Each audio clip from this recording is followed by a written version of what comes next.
Hello नमस्कार दोस्तों, मैं ऋषभ आपके चैनल एजुकेशन फॉर ऑल में एक बार फिर से आपका स्वागत करता हूं। आज हम लोग जो रेलवे का साइंस का प्रैक्टिस सेट कर रहे थे उसका मैं अगला नंबर का प्रैक्टिस सेट लेकर आ गया हूं, जिसमें हम लोगों को आज 11 नंबर का प्रैक्टिस सेट करना है। इससे पहले मैंने 10 नंबर तक प्रैक्टिस सेट करवा दिया है। अगर आपने नहीं देखा है तो इसका प्लेलिस्ट बना हुआ है, आप जो है जाकर के देख सकते हैं। अगर आप बिहार एसएससी, बिहार पुलिस और भी अगर रेलवे का चैप्टर वाइज साइंस का वीडियो देखना चाहते हैं तो सभी का प्लेलिस्ट बना हुआ है, आप जो है जा करके देख सकते हैं। अगर आपको ये वीडियो पसंद आए तो वीडियो को लाइक कर दीजिएगा, अपने दोस्तों में शेयर कर दीजिएगा।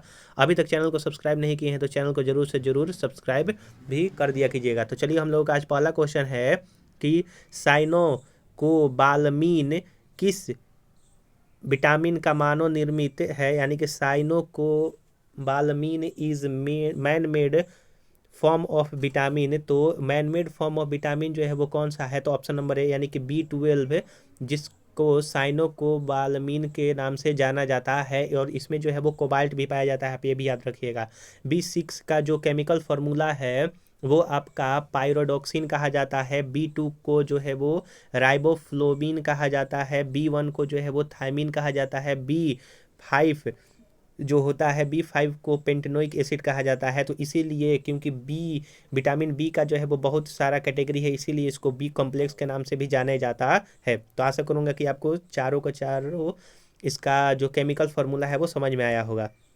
अगला क्वेश्चन है कि एडीपी को एटीपी अणुओं में भंडारित और स्थानांतरित करने की प्रक्रिया में निम्नलिखित में से कौन सा खनिज जो है वो महत्वपूर्ण रहता है। तो एडीपी को एटीपी मॉलिक्यूल में स्थानांतरित करने के लिए आपका जो फॉस्फोरस होता है वो बहुत ही महत्वपूर्ण होता है। फॉस्फोरस का प्रमुख कार्य होता है कि दांतों और हड्डियों का निर्माण करना, शरीर की कोशिका और ऊतक की वृद्धि, रख रखाव, मरम्मत के लिए जो है वो प्रोटीन आपका उत्तरदायी होता है। यानी कि शरीर का ग्रोथ होना, रख रखाव जो है वो आपका प्रोटीन के कारण होता है। और कैल्शियम भी जो है वो जब शरीर में किसी चीज़ की कमी हो जाती है तो कैल्शियम का जो है वो दवा वगैरह जो है वो खाया जाता है। सोडियम जो है वो, सोडियम के कमी होने से जो है वो लोगों का एक तरह से मानसिक जो संतुलन होता है वो आपका बिगड़ जाता है। आयरन की कमी से जो है वो एनीमिया नामक रोग होता है। तो इसका ऑप्शन नंबर सी हो जाएगा। अगला है कि विदलन विभाजन के संबंध में निम्नलिखित में से कौन सा कथन सच है। Which of the following statement is true regarding cleavage division. तो क्लीवेज डिवीजन के लिए कौन सा जो है आपका सही है, तो वो ऑप्शन नंबर डी की कोशिका का आकार घटता है, यानी कि the size of the cell decrease. यानी कि जो क्लीवेज डिवीजन होता है उसके चलते जो कोशिका होता है इसका आकार घटता है। सेल का खोज जो है वो 1665 ईस्वी में रॉबर्ट हुक द्वारा मृत कोशिका का खोज किया गया था। इसीलिए इनको जो है वो रॉबर्ट हुक को cell of father of the cell जो है वो कहा जाता है। और यह 1665 ईस्वी में इन्होंने खोजा था। और जो जीवित कोशिका का खोज हुआ था वो आपका ल्यूवेन हॉक द्वारा खोजा गया था, आप ये भी याद रखिएगा। अगला क्वेश्चन है कि CuSO4 प्लस Mg से MgSO4 प्लस Cu बनता है, तो उत्प्रेरक अभिक्रिया में Mg का क्या हो रहा है, रिड्यूसिंग एजेंट है, सॉल्वेंट है, कैटलिस्ट है, या फिर ऑक्सीडाइजिंग एजेंट है। तो ऑप्शन नंबर जो 4 है इसका रिड्यूस हो रहा है, यानी कि कॉपर का जो है वो रिडक्शन हो रहा है, आप ये याद रखिए। और मैग्नीशियम का जो है वो आपका ऑक्सीडाइजिंग हो रहा है। अगला क्वेश्चन है कि एम कक्ष में शामिल हो सकने वाले इलेक्ट्रॉनों की अधिकतम संख्या कितनी होती है। तो अधिकतम जो कक्ष होता है वो 4 होता है पीरियोडिक टेबल में, K, L, M और N। इसका फार्मूला जो निकालने का होता है वो 2n² निकालने का फार्मूला होता है कि कितने सेल में कितने इलेक्ट्रॉन आपका जो है वो पाए जाएंगे। तो K का जो है वो वैल्यू 1 और L को 2 कहा जाता है, M को 3 और N को जो है 4 कहा जाता है। तो 2n² बोला है तो 2 को 3 का स्क्वायर 9 हो जाएगा, यानी कि 9 दूनी का 18 जो है वो एम कोस में जो है वो आपके इलेक्ट्रॉन होते हैं। आप ये याद रखिएगा। के वाला सेल में जो है वो 2 होता है, फिर उसके बाद 32 जो है वो एन वाला सेल में होता है, 8 जो है वो आपका हो जाएगा एल वाला में। तो इसका ऑप्शन नंबर जो है वो सी आंसर हो जाएगा। अगला क्वेश्चन है कि एक द्रव जिसमें 49 ग्राम साधारण नमक को 320 ग्राम पानी में घोला जाता है, तो द्रव्य का द्रव्यमान जो है वो आपका प्रतिशत द्रव्यमान के संदर्भ में संयोजकता जो है वो आपका कितना होगा। तो इसका जो है वो 49 ग्राम है कितने में, तो 300 49 ग्राम है आपका 320 प्लस 49 इंटू हो जाएगा 100। तो जब इसको सॉल्व किया जाएगा तो इसका जो है वो 13.28% जो है वो आंसर आ जाएगा। तो ऑप्शन नंबर डी जो है वो सही आंसर होगा। अगला है कि निम्नलिखित में से कौन सी विधि जल को पंकिल जल से अलग करता है, यानी कि which of the following method will separate from the water from turbine water, यानी कि टर्बाइन वाटर को वाटर से जो है वो अलग कौन करता है, तो फिल्ट्रेशन यानी कि निस्यंदन जो है वो आपका करता है। तेल और पानी को अलग करने के लिए कपो फनल द्वारा अलग किया जाता है, यानी कि तेल जैसे मतलब कि तेल और पानी का मिक्सचर है तो उसको अगर आपको पृथक्करण यानी कि जो है वो एक तरह से दोनों को अलग करना है तो फनल द्वारा जो है वो किया जाता है। इसमें जो आपका डिस्टिलेशन मेथड है यानी कि जो आसवन विधि है यह क्या कहता है, तो आसवन विधि द्वारा मुख्यतः द्रवों के मिश्रण को पृथक्करण किया जाता है। जो दो द्रव्य के क्वथनांक में अंतर अधिक होता है तो उनके मिश्रण को इसी विधि द्वारा जो है वो किया जाता है। जो आपका क्रिस्टलाइजेशन होता है एक सजातीय चरण में ठोस कणों के निर्माण के लिए एक सुपर सैचुरेटेड अवस्था में समाधान को केंद्रित करने के लिए किया जाता है। तो इसका ऑप्शन नंबर जो है वो डी हो जाएगा। डिस्टिलेशन जो है वो मुख्यतः द्रव्य वाले को अलग करता है।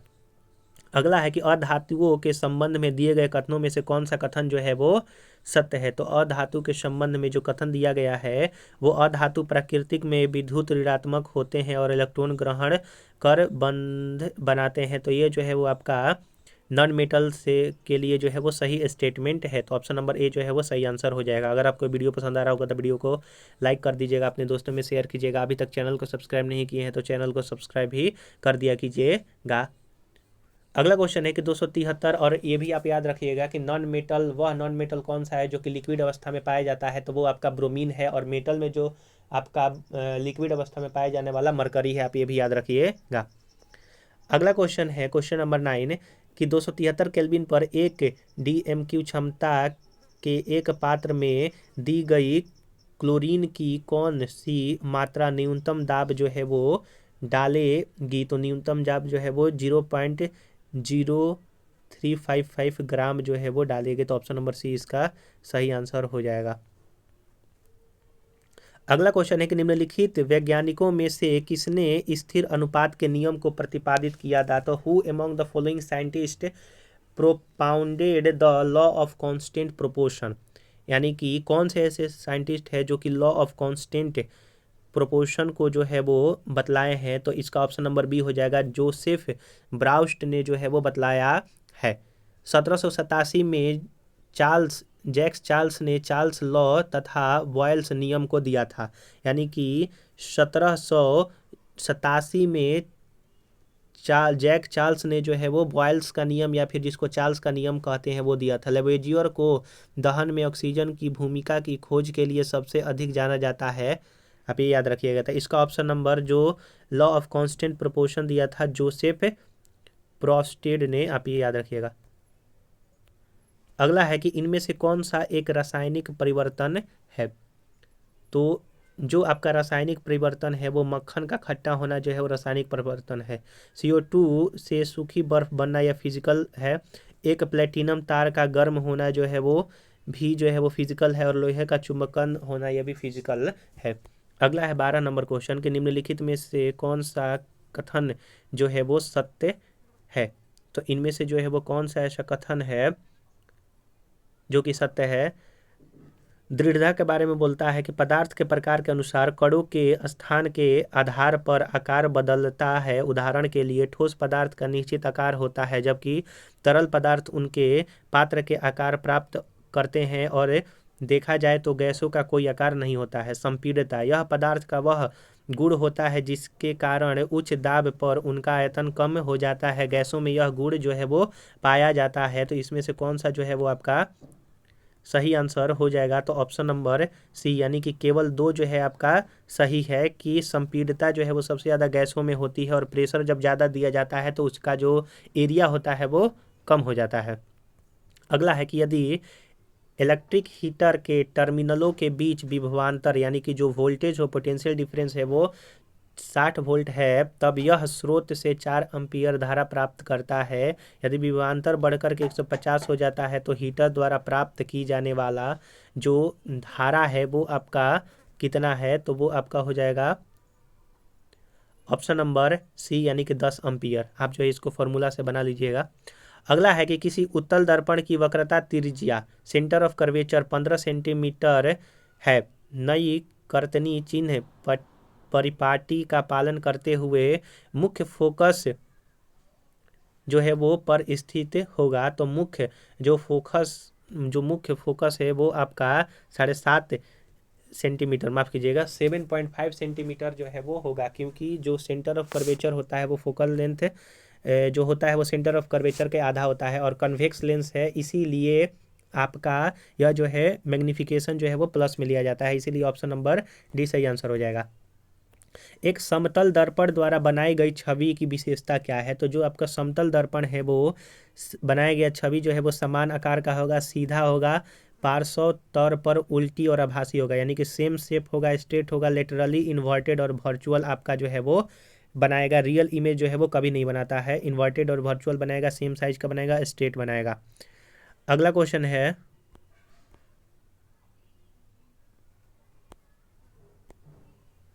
क्वेश्चन नंबर 16 है कि जब सूर्य का प्रकाश किसी घने जंगल के वितान यानी कि कैनोपी से होकर के गुजरता है तो कुहासे में जल की छोटी छोटी बूंदें प्रकाश को करती हैं और टिंडल प्रभाव जो है वो दिखाती हैं। तो यह जो है जो छोटी छोटी बूंदें प्रकाश को क्या करती हैं, तो वो आपका स्कैटर्ड करती हैं। ऑप्शन नंबर बी जो है वो आपका सही आंसर हो जाएगा और उसी के कारण जो है वो टिंडल प्रभाव हम लोगों को देखने को मिलता है।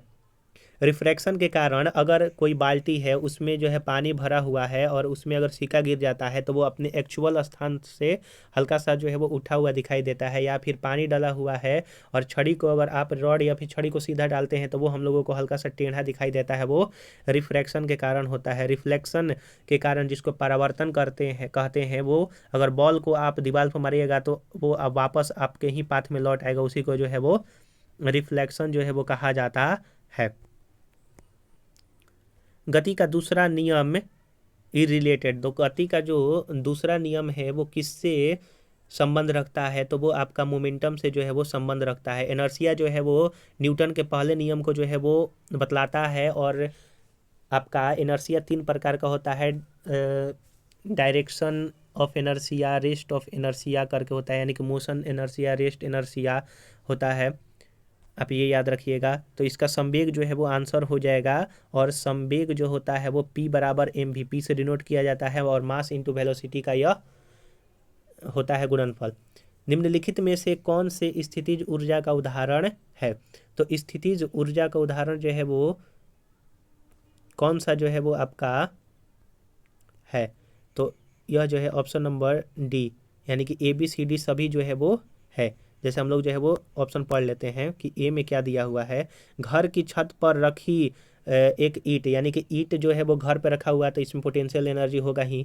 एक घड़ी की स्प्रिंग जब घूमती है उसमें भी जो है वो स्थितिज ऊर्जा होता है। संपीड़ित स्प्रिंग यानी कि खींचा हुआ अगर कोई ये स्प्रिंग है या फिर कंप्रेस किया हुआ कोई स्प्रिंग है तो उसमें भी जो है स्थितिज हो जाएगा। वाटर स्टोर जो आपका ये बांध वगैरह होता है उसमें जो वाटर स्टोर होता है वो भी स्थितिज ऊर्जा उसमें होता है, तो ऑप्शन नंबर डी जो है वो सही आंसर हो जाएगा। निम्नलिखित में से जो है वो आपका मिलान करना है, यानी कि इसका जो है वो मिलान करना है, तो ऑप्शन नंबर ए हो जाएगा कि ACBD, यानी कि जो आपका वाट है वो वाट में एक वाट जो है 1000 वाट के बराबर होता है। माफ़ कीजिएगा ऑप्शन नंबर इसका 19 का ये है। तो वाट जो है वो नैनो मीटर प्रति सेकेंड होता है। किलो वाट जो होता है वो 1000 किलो वाट जो है 1000 वाट के बराबर होता है। किलो वाट आवर जो होता है वो 3.6 × 10⁻⁶ जूल के बराबर होता है। हॉर्स पावर 746 वाट के बराबर होता है। तो वाट को हम लोग नैनोमीटर प्रति सेकेंड के रूप में भी जो है मापते हैं, आप ये भी याद रखिएगा। किलो वाट को 1000 वाट कहा जाता है। किलो वाट जो है 1000 वाट के बराबर होगा। किलो वाट घंटा जो है 3.6 × 10⁻6 जूल के बराबर होगा, या फिर इसको ऐसे भी लिखा जा सकता है 36 × 10⁵ जूल भी जो है वो लिखा जा सकता है। तो आप दोनों याद रखिएगा। तो ऑप्शन नंबर ए सही आंसर है। एसआई प्रणाली में प्रतिबल की माप क्या होता है, यानी कि स्ट्रेस को जो है वो किस रूप में मापा जाता है, तो न्यूटन प्रति मीटर स्क्वायर के रूप में मापा जाता है। तो स्ट्रेस जो होता है वो आपका प्रेशर के ही बराबर होता है, लेकिन इसका एक और टर्म होता है स्ट्रेन। तो स्ट्रेन का कोई भी जो है वो यूनिट नहीं होता है, रिलेटिव डेंसिटी का भी कोई भी यूनिट नहीं होता, क्योंकि यह प्रतिशत में इनको माफ कीजिएगा अनुपात में व्यक्त किया जाता है। तो अनुपात जो है वो कट जाता है, आप ये याद रखिएगा। फोर्स को जो है वो वाट में, फोर्स को न्यूटन में मापा जाता है, वाट जो है वो आपका पावर का यूनिट है, आप ये भी याद रखिएगा। तो ऑप्शन नंबर सी जो है वो इसका सही आंसर हो जाएगा। तो हम लोगों ने यहाँ पर 11 नंबर का प्रैक्टिस सेट आज कवर कर दिया, जिसमें हम लोगों ने 20 क्वेश्चन साइंस का इंपॉर्टेंट रेलवे के लिए, जो कि आप लोको पायलट टेक्नीशियन, आरपीएफ या फिर एनटीपीसी का फॉर्म आने वाला है, अगर उसके लिए तैयारी कर रहे हैं, भरे हैं, तो उसके लिए बहुत ज़्यादा इंपॉर्टेंट रहेगा। अगर आप बिहार एसएससी, बिहार पुलिस का तैयारी कर रहे हैं तो उसका भी प्लेलिस्ट बना हुआ है, आप जो है जा करके देख सकते हैं। अगर आपको ये वीडियो पसंद आया हो तो वीडियो को लाइक कीजिएगा, अपने दोस्तों में शेयर कीजिएगा। अभी तक चैनल को सब्सक्राइब नहीं किए हैं तो चैनल को जरूर से जरूर सब्सक्राइब कीजिएगा। तो चलिए हम लोग जब अगले वीडियो मिलेंगे, तब तक के लिए नमस्कार।